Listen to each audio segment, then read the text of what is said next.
So originally Kevin was going to do a more formal talk, but after having had a number of activities this week, I think we decided it would probably be easier. What we're going to do is I might start us off with a couple of questions, and then we might throw it open. If anybody has a question, I'm talking even fairly early on in the piece, we might throw to the audience.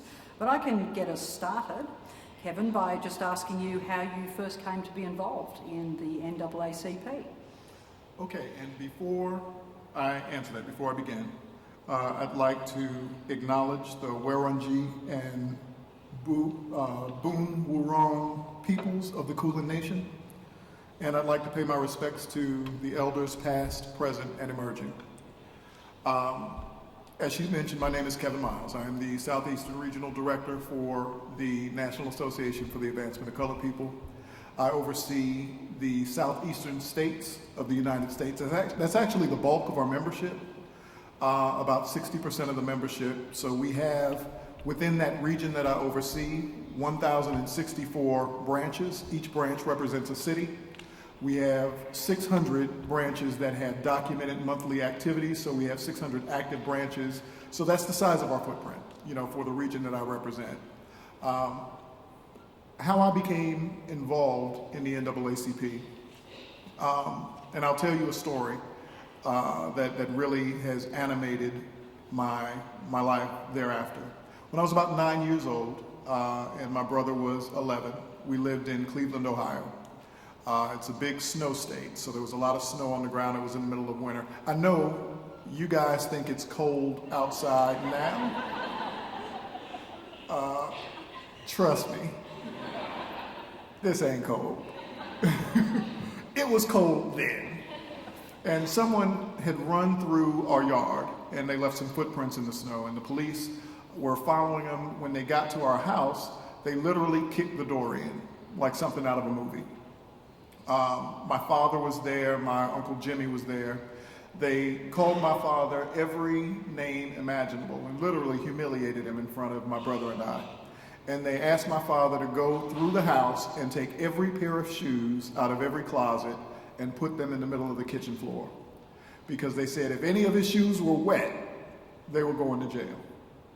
And they called him all sorts of colorful names that I could never repeat in front of such an august body as this. But in my mind, I anticipated that, there would be some recourse, that there's something that we could do to fix it. And there wasn't. And actually, I watched as a young boy, my father calmly put the shoes back into the closet.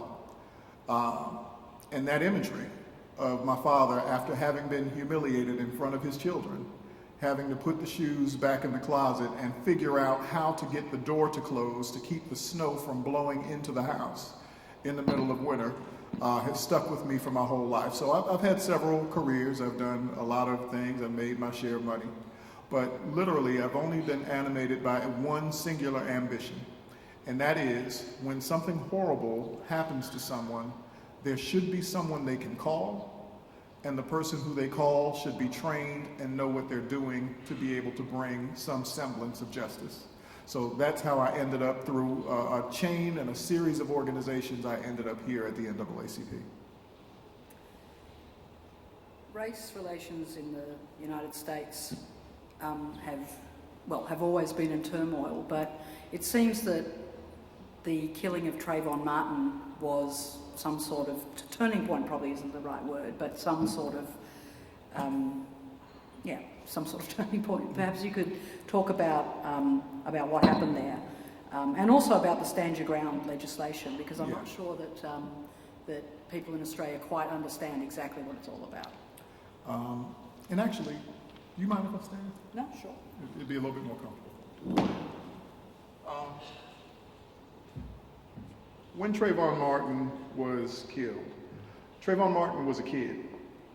He lived in Sanford, Florida. He had gone to the store to buy some candy and iced tea because he wanted some candy as he watched a football game. And as he was walking home, he was followed by a guy named George Zimmerman, who claimed to be a neighborhood watchman, who was armed, by the way. So an armed adult following this kid through the neighborhood. At some point, George Zimmerman calls the police, tells them he's following a thug, and they tell him to stop. Do not keep following him. Leave him alone. He decides he's going to continue to follow him. He eventually shoots and kills Trayvon Martin. Now, because of a bizarre law that we've passed in the United States, not only in Florida, but in several states, called Stand Your Ground, he was able to get away with it. Not only was he able to get away with it, I mean, it was clear he had killed Trayvon Martin. The police came as Trayvon Martin's dead body was laying on the ground. George Zimmerman was there with the murder weapon, but he was initially deemed to be immune from prosecution and not even arrested. That was a turning point in the sense that, you know, for most of my upbringing, the most tragic civil rights story that any of us had heard was the story of a young man named Emmett Till. And Emmett Till, you know, back in the bygone civil rights era, was murdered for the supposed crime of whistling at a white woman.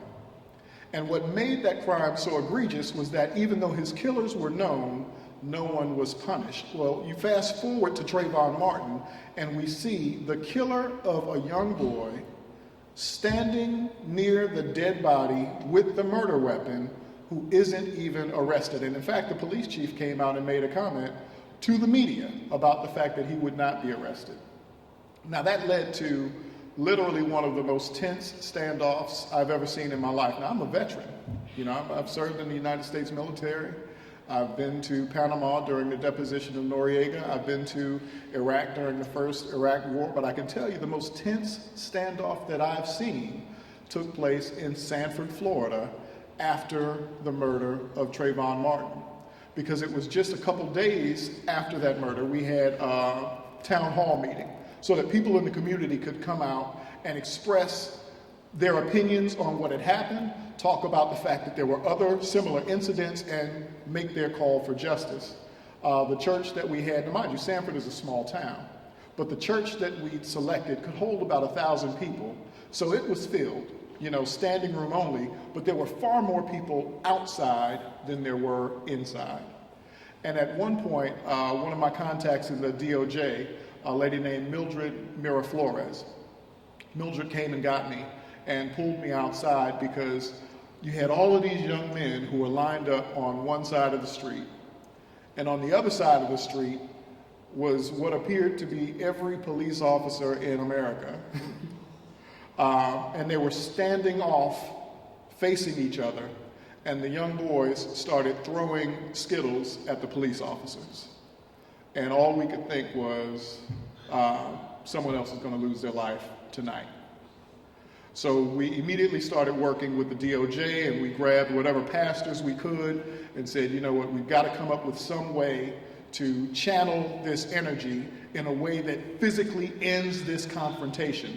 So we grabbed as many people as we could, and we started a march on the spot, and we marched from that church to the police station to kind of dissipate the anger a little bit. But what happened after Trayvon was that heightened everyone's awareness of some of the excesses in the law. Until that point, now, the Stand Your Ground law had been in effect before that happened, but that was the first time that that particular set of circumstances took place, which allowed us to see clearly what the loopholes in the law were. And since then, we've had any number of examples of the excesses of Stand Your Ground, such as the Jordan Davis case, which I'm sure we'll talk about in a little bit, and several others. It really is a terrible law, which brings me to a theme that I want to kind of echo while I'm hearing each one of these questions. And that is, the enemy of progress is not the outward push, you know, or the outward action of people who are enemies of progress. The real enemy of progress is inertia on the part of people who are progressive-minded. It is very easy to change the subject. It is very easy to know that something is happening intellectually and then choose to physically do nothing. One of the issues that Trayvon Martin did. What Trayvon Martin did is it woke a lot of people up who were already angry about the direction we were going, but it let people know we really have to do something because this could be our child.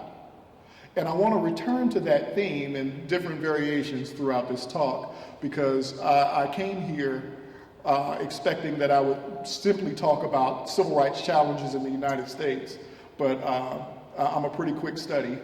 And over the week that I've been here in Australia, I think we have some stuff to talk about also. Perhaps you could just say a few words about how Stand Your Ground actually works. And you mentioned then the Jordan Davis case, because I think people here are more familiar with Trayvon Martin, but are probably less familiar. And I think it's a really good way of illustrating, just how this law can work. This will shock you. So prepare yourselves. Stand Your Ground started off as a proposed expansion of the castle doctrine, right? The castle doctrine says that your home is your castle. If you are inside your home and someone comes in, you have no duty to retreat or run away. You can defend your home using force up to and including deadly force. A group of people called ALEC, the American Legislative Exchange Council, came up with this great idea. We'll extend the castle doctrine to say that you should have no duty to retreat from any place you are legally allowed to be, which means if you are out in public, if you're at a shopping mall, if you're anywhere and someone attacks you, you don't have a duty to retreat and you can use force up to and including deadly force to defend yourself, right? That in and of itself is problematic, but probably not shocking. Here is the shocking part. They also included an immunity from prosecution. So that if you assert stand your ground, there's a confrontation, you kill the other person, you claim you were standing your ground because you were somewhere you had the right to be, you cannot be prosecuted for that crime unless the police officers are able to prove that your assertion of stand your ground is false. Let me tell you how that works. That reverses the typical burden of proof in a capital murder case. Because in a capital murder case, if I kill person X, you know that I did it, I have to go to court and prove that that murder was justified, right? The burden is already established. I did it. I killed this guy. George Zimmerman stood over the body of a child with a gun in his hand. We knew he killed him. So he should have the burden of proving that that killing was justified. But stand your ground says, once you make the assertion that you were standing your ground, the police have to disprove your story. So George Zimmerman was able to say, yes, I was armed. Yes, I was following a kid around the neighborhood. But at some point, I stopped following him. I was heading back to my car. And inexplicably, Trayvon Martin jumped out of the bushes and attacked me, and then I had to kill him. Now, it's very difficult to disprove that because, of course, the other party at that point is dead. You've killed him. In the Jordan Davis case, Jordan Davis was 18 years old, literally an honor student. He and a bunch of his friends were in a car. They were playing some loud music at a gas station. A guy in the car next to him demands that they turn the music down. As most teenagers would, they refuse to turn the music down. He pulls out a gun and starts firing into the car, right? He kills Jordan Davis, shoots at the other kids. Long story short, he asserted stand your ground. He said he thought he saw a shotgun because stand your ground operates with a legal premise that was created in that law, and that is the premise of reasonable fear. All you have to do is be able to say that you are afraid for your safety and have a jury of people think that your fear was reasonable. So he said he thought he saw a shotgun, therefore he was afraid, and based on that fear, they allowed him to use a stand your ground defense. Now here's where it gets really perverse. Jordan Davis was dead, therefore he couldn't speak for himself. So this man was actually convicted of attempted murder for the kids he didn't kill and was not convicted for murdering Jordan Davis because he claimed to be afraid of Jordan Davis. That is stand your ground in a nutshell. And that's what has driven a lot of the organic activism and the resurgence of activism that you see in the United States, because since then there's been a series of these cases where you've seen unarmed predominantly African Americans who have been murdered at the hands of citizens and police, and generally when it happens, no one is held accountable. So just to be clear from that example you just gave, that's a law that is encouraging people to kill people. Absolutely. To kill them, otherwise they might be able to give evidence against you. Absolutely, because if the person survives, you can't assert stand your ground. So if you shoot them, you really need to kill them. There was a similar case, Marissa Alexander, that took place also in Florida. Marissa Alexander was married to an abusive, or her husband had been abusive. I think it was her ex-husband at the time. They were in the house. She claimed that he was attacking her. She pulled out a firearm and fired the firearm as a warning shot. When she was tried, she tried to claim stand your ground, and they refused to allow her to assert stand your ground because they said if she was really fearful, she would have killed him. And because her children were in the house, they convicted her and sentenced her to 20 years in prison. Now, activist groups such as ours and others got involved, and we were able to get her released from prison. But that's the perverse nature of the stand your ground law and the legal environment that we find ourselves in. So moving from stand your ground, the examples we've spoken about so far are where African Americans have been killed by non-police. Moving to a topic which has a sad resonance in Australia this week, 2 police shootings. I mentioned to you during the break, I saw this tweet just earlier on today that we all know about the Australian lady who's been killed by a police officer in Minneapolis, that the police chief in Minneapolis has now come out with a press conference saying that she didn't have to, that, quote, she didn't have to die, quote, this should not have happened. I'm just wondering if you could sort of comment on that reaction by the Minneapolis police force, perhaps in the broader context of police shootings in America. I'm so glad you asked.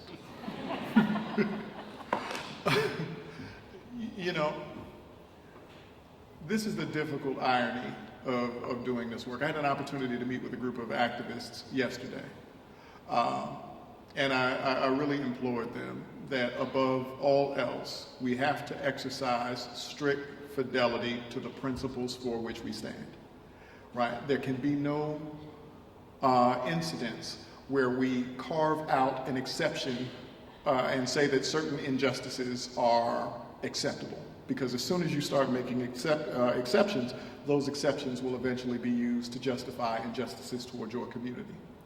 So in this case, as in all others, when an unarmed person is killed by police, our position is still clear. We want justice for the family. But it should not go without saying that in this particular circumstance where we had a white woman who was killed by a brown police officer, although we have a long and storied history of not only acquitting the officer in such killings, but defending the officer, and in some cases, like in the case of Trayvon Martin, George Zimmerman had a GoFundMe account and raised almost $2 million for his defense as a result of killing a child. The killer, in each one of these cases, public sentiment generally rallies behind the killer. But in this case, and it's funny, when I first got here and it had just happened, I remember I was at a meeting with Sarah and Marius, and I told them, oh, this guy's going to jail. You better believe he's going to go to jail. But I just want you to think about this. Just a few miles away from where this happened is where Philando Castile was killed by the same police department, right? Philando Castile had done nothing wrong. He wasn't even driving the car. He was in the passenger seat. The officer said that his nose resembled the nose of someone who had committed a crime, so he decided to pull him over. Philando Castile had a weapon that he was authorized to have. He had purchased it legally. He told the officer that he had it in the car. The officer freaked out and said, don't reach for it. And you can hear Philando Castile on the tape say, I'm not reaching for it. And then the officer opens fire and kills him and was not charged. But not only Philando Castile, there was Terrence Crutcher in Oklahoma City, who was killed unarmed and no one was charged. Sandra Bland, who was pulled over, I believe, for a tail light, taken to prison, turned up dead. No one was charged. Eric Garner, who was choked to death, broad daylight, on television because he was selling cigarettes in New York City. No one was charged. Mike Brown, who was a kid who was jaywalking, pulled over by a police officer who claimed that Mike Brown was like the Incredible Hulk and he was like a 5-year-old, therefore he had to kill him. No one was charged. Rakia Boyd, Sean Bell, Tamir Rice, who was only 12 years old. He was killed for playing with a toy gun in a park, and no one was charged. Freddie Gray, who was put in the back of a police van on the ground, hogtied, and his head slammed into the front of the van so hard that it nearly severed his spinal column, which they claim somehow he must have done that to himself, so no one was charged. Amadou Diallo, Trayvon, John Crawford, who was buying a BB gun in a Walmart, who was shot on sight by the police, and no one was charged. So, you know, it is a terrible irony that, you know, in this case, the system will likely work. There will be justice for the family, and we want justice for the family. But at the same time, it is a very bitter pill to swallow to know that had the races been reversed, had everything been the same, but merely the races been reversed, the police would not have come out with a statement in support of the family. They would have come out with a statement in support of the officer. There would be no public sentiment rallying behind the victim. Public sentiment would be rallying behind the officer, and we would be faced with another one of a long line of similar crimes. I can keep it going, but I think it's quite fine now if people have questions. So, yep, we've got one over there. Have you got one? No. So we've got a couple over here, just halfway down. So, two people who are next to each other, actually. Yep. My name's Matthew, Kevin. Hey, Matthew. Hello. Look, I'll say I've been a policeman, and I actually don't call what you have in the US police. I call them security forces. That's how they behave.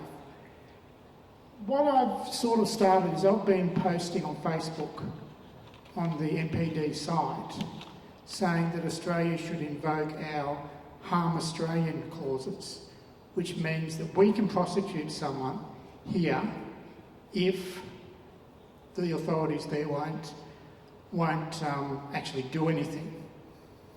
And I actually think it's quite interesting to see the response I'm getting from people in the US. There's numerous people with a blue band across their Facebook posts saying they're police, they can do whatever they like. It just seems to me that they invoke this stand your ground rule, but wouldn't a person of colour who sees a member of the security forces in the US be entitled to actually use that against them? Actually, the way that stand your ground is written, you actually cannot invoke stand your ground against a police officer, interestingly enough. But I'm glad that you mentioned that, because I actually want to segue just a bit, because once again, there's a theme that I want to hit. There is no secret that we have a number of gross injustices to deal with in the United States. You know, our organization is very large, and it is 108 years old. We have been fighting this battle for a very long time. But if I could just return for a brief moment to the theme of not changing the subject, because one thing that I have noted in my brief time here, you have to forgive me, our motto in the NAACP is that we speak truth to power, which means that you do not spare an opportunity to tell the truth as you understand it. And in my time here, which has only been a brief few days, I've had an opportunity to meet with a number of immigrant groups and groups that deal with Aboriginal rights. And there seems to be a common understanding that these groups suffer from harassment from local police. In fact, I had a conversation and I was wondering, how come I don't see any Aboriginal people in Melbourne? Which is not to say there aren't any, but it is to say that, you know, it is somewhat jarring to come to Australia and be faced with the abject scarcity of native Australians, right?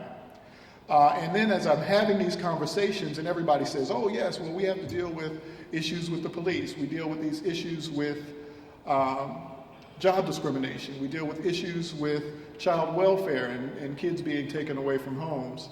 I just want to caution everybody, and I'm not a pundit, which is why I'm not giving a speech. I am a practitioner. This is what I do for a living. I just want to caution everybody, please, it is very easy to look at civil rights issues in abstract form and in other places, but we've really got to look close to home. You know, if there are people for whom coming here today would present a challenge, Australians who would feel uncomfortable coming here today because of the likelihood that they might be harassed by police, that is an immediate challenge for everyone who actually cares about human rights. And it requires a willingness to cast our buckets where we are and deal with the issues that we are confronted with without changing the subject.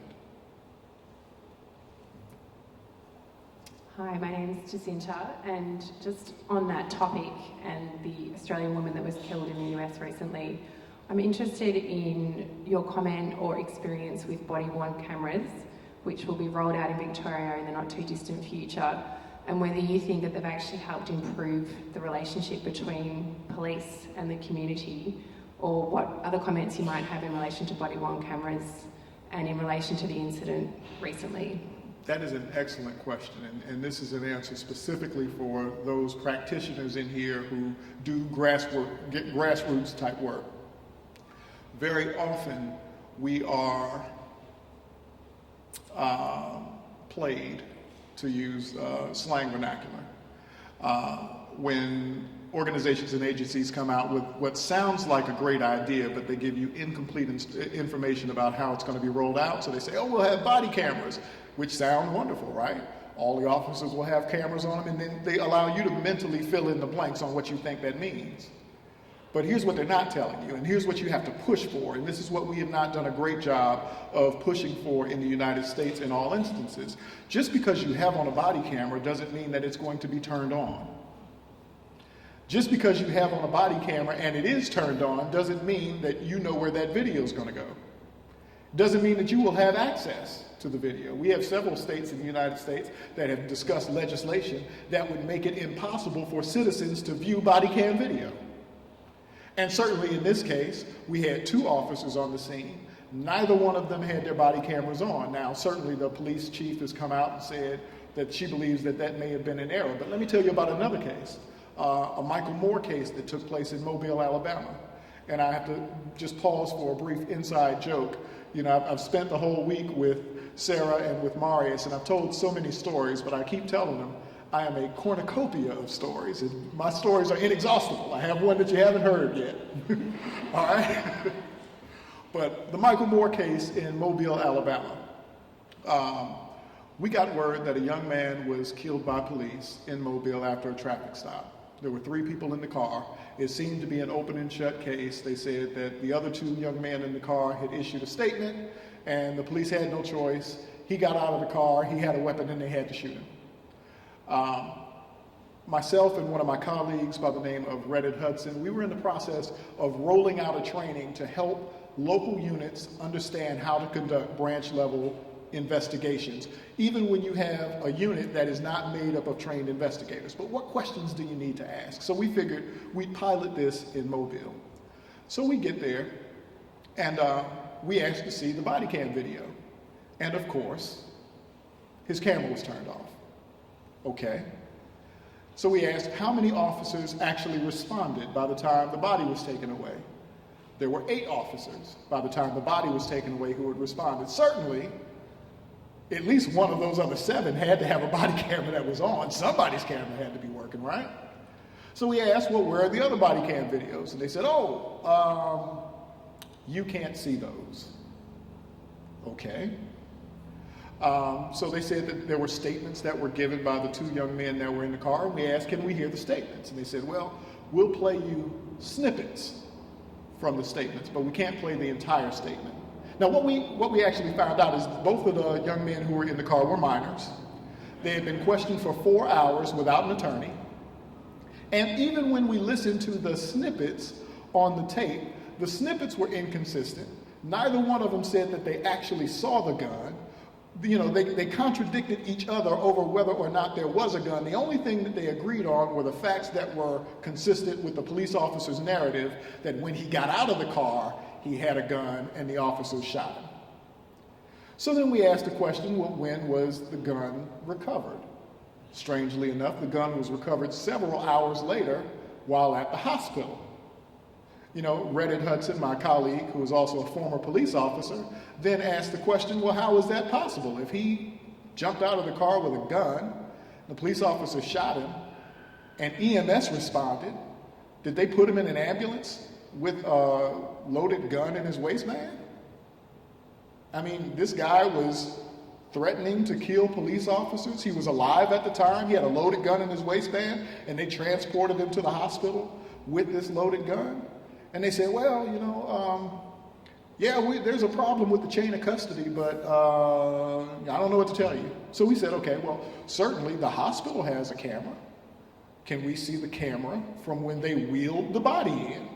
Because maybe that will reveal whether or not there was a gun in his waistband. And they said, oh, well, see about that, you can't see that either. You know? So I say all of that to say, singular things like, oh, we'll get body cameras. That sounds like the right thing, but it only works if you are vigilant and you think through all of the ways that people could work around it, and you make sure you get very clear answers on how they're going to be deployed, how they're going to be used, where that video is going to be housed, what your rights as a citizens are to access that video. Make sure you get all of those questions answered. Otherwise, body cameras could just be a palliative to keep you quiet. Okay, there's one question right up there. And then I might finish off with one question. We'll go there. Hello, Kevin. I'm really interested in the human impact of these grave injustices on the families impacted by the death of their loved ones. And I wonder how communities can keep a lid on their rage. How do you overcome, I guess, is a very large question. For African Americans, this is a battle that we have fought for a couple hundred years. And strangely enough, and let me ask you guys a bizarre question. How many of you guys have ever seen the movie The Matrix? Right? I love that movie. Right? Here's my bizarre analogy about The Matrix.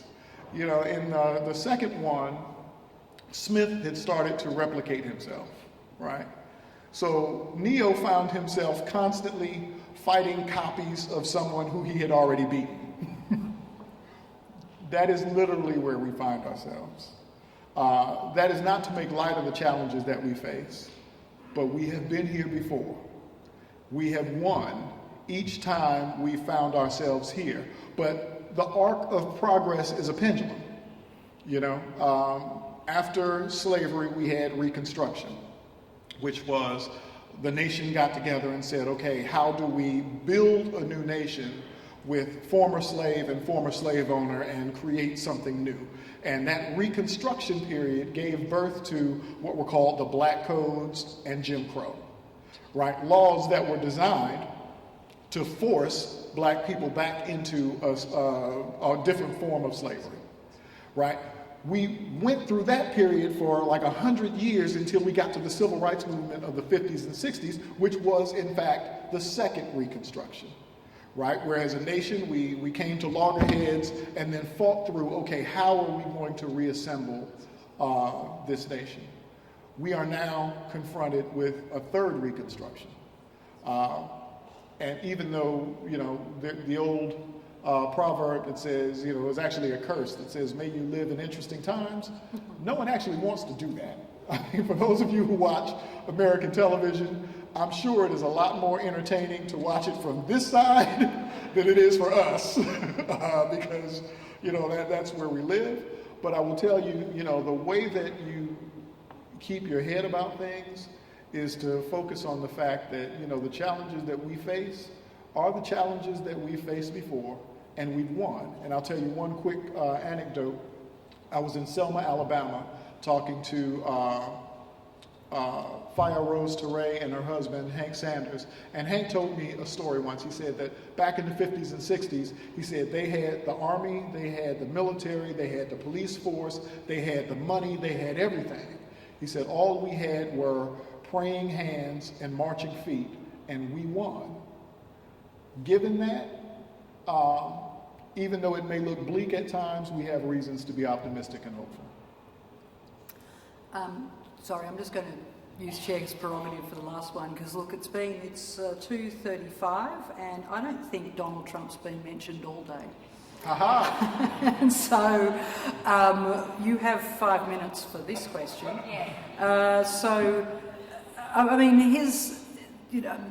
His racism doesn't seem to have subsided, but in his campaign trail, I think you've told me the statement that Mexicans are rapists. That's exactly what he said. That he said that in his very first campaign trail, and his base just erupted with absolute approval. Where has this come from, and where's it going? Great 5 question. minutes. Great question. And when we first talked of me coming, the speech title, Civil Rights in the Age of Trump, was a filler, right? We put that in until we came up with the title. But then I thought it was particularly apropos. And the reason why I thought it was apropos is because it talked about the age of Trump, right? And that's important because I would argue that Donald Trump is the manifestation of the times that we are in, not the singular cause of the issue that we face. This is the inexorable result of the slide that we have seen towards extremism, not just in the United States, but we've seen it throughout Europe, this whole anti-immigrant, xenophobic, racist kind of mindset that is actually hitting all of the developed countries, right? Now, they found a champion in Donald Trump who was literally willing, if you blow a dog whistle long enough, a dog will actually show up, right? It's not a toy. It's actually a functional thing, right? So they found a champion who was willing to walk up to a podium and say, yes, we got to get rid of Mexicans because they're all racist and criminals. And oh my goodness, I wish we could go back to the good old days when you could beat up protesters and carry them out on stretchers. However, that shrillness, that meanness that we see so celebrated is something that we all have to be on guard for. It's something that you have to be on watch for here, because it is very seductive, the slide, when demagoguery sounds not too bad when you are the favored group, right? When people are talking about, hey, we got to make sure that, we have jobs for you and for your kids. And you don't realize that they are literally talking about doing that on the backs of the immigrants and the aboriginals and the people who are already here. There's real pain associated with that.